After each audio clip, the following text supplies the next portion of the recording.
Well, based on standings, obviously.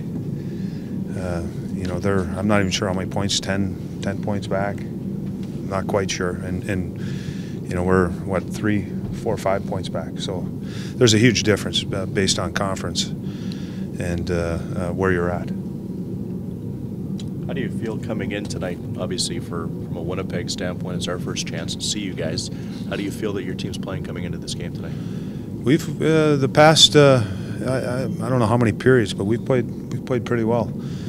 At least turning, the consistency was a big thing with us, and it seemed like we'd have one good game and then one bad game, but it was the extremes. It was a good game and then a really bad game, and I think we found at least some consistency in our game. There's still some areas that we have to be better at, have to be harder in certain areas.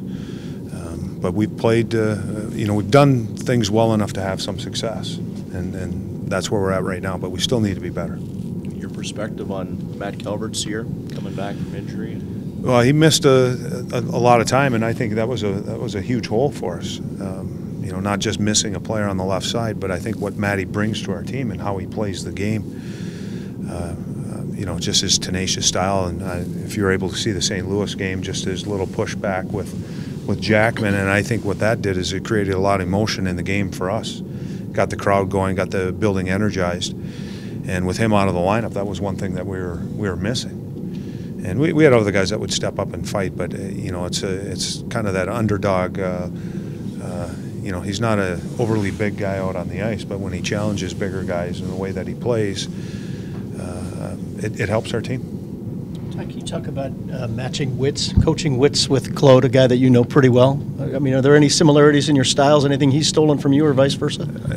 I don't know stolen. I think hockey, coaching, and you watch games and you pick up, you watch other teams and see what they do well, and I think you do.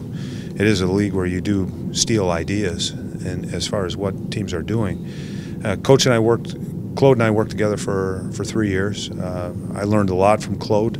I think I was able to offer him some knowledge or some different perspective as a young coach. But we've been apart for a long time too. But it still doesn't mean we don't talk and share ideas, and we've done that, and we continue to do that. I've learned a lot from him as a coach, a young coach, and. I don't know about wits and comparing wits. I don't know if wits is the right word for it, but there's a good relationship there. How about tendencies? If you get into a situation, you kind of will know what he will do, or he might know what you might want to do. Possibly, yeah. Possibly. But again, it's been a long time, and I think based on personnel too. That's one thing I learned in this league is you got to coach with the personnel that you have. You might want to play a certain style. I think everyone would love to play like the Chicago Blackhawks or San Jose Sharks, but you have to coach with what you have and what your team's strengths are. And our strength is how we defend, our goaltender and our back end, and that's what brings us success. And that's how you have to play. I think everyone has different ideas on how you want to play, but in the end, as a coach, you got to figure out what will allow you to have success, and then that's how you have to coach. And on that front, we've talked a lot about this team's personality and that type of thing. With what Matt did the other night, that's generally something you expect out of your energy guys, your fourth-line guys maybe, and to see him stand up the way he did, that permeates through the whole group, right? Absolutely. Again, he was dragging the rest of the guys into the fight, and not intentionally, but that's what happens when something like that occurs out on the ice. And, there was good emotion in the game. St. Louis was a team that we knew well, we have a past with. And that's one thing that I'm finding playing Eastern teams compared to the Western teams is, there's some unfamiliarity with, playing the Washington Capitals, just based on the players and maybe the building. When you're going out to San Jose or you're playing Chicago, we know their players, we know their building, we know what to expect from them.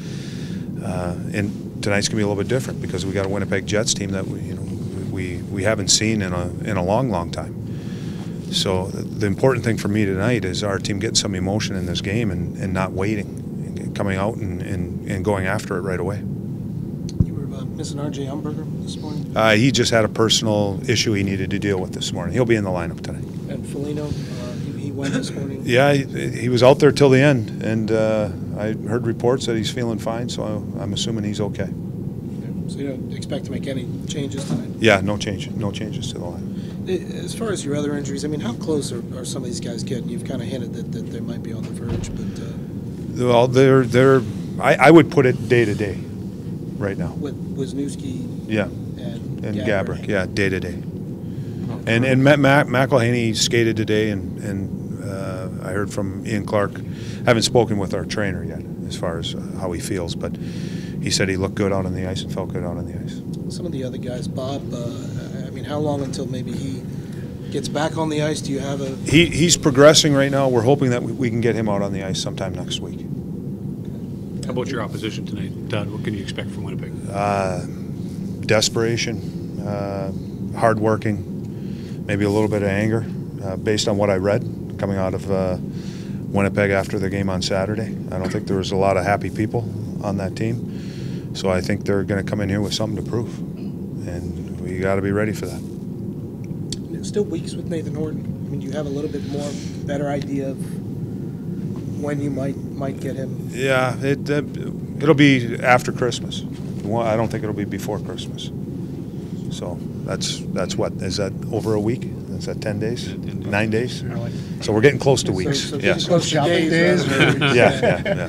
But maybe after the first of the year, possibly, or maybe in between there. You know what? It's tough to narrow down a specific date. I can pretty confidently tell you that it won't be before Christmas.